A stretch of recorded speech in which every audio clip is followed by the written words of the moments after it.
Hello everyone, welcome back to the channel. So if your Honeywell Home Pro Series thermostat is not working properly, don't worry, you can try these easy troubleshooting methods.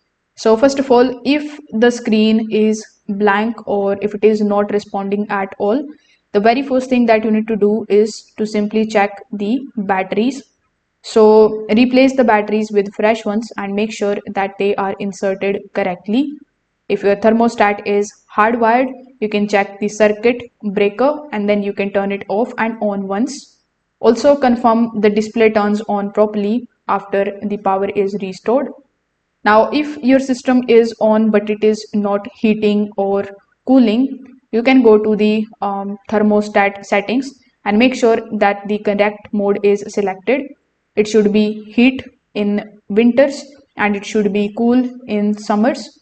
Now you need to check the temperature settings and it should be higher or lower than the room temperature depending on the mode. Also wait for a few minutes as most of the systems have a built-in delay before starting. If nothing is working properly, you can try a reset. For resetting it, you just have to take out the batteries and wait for 30 seconds. Then reinsert the batteries and place it back. For a full factory reset, simply go to the menu, then go to the settings. In the settings, simply look for the option of reset. This is going to clear the glitches and also restore the normal function. If this video helped you out, make sure that you like this video and subscribe to the channel. Thanks for watching.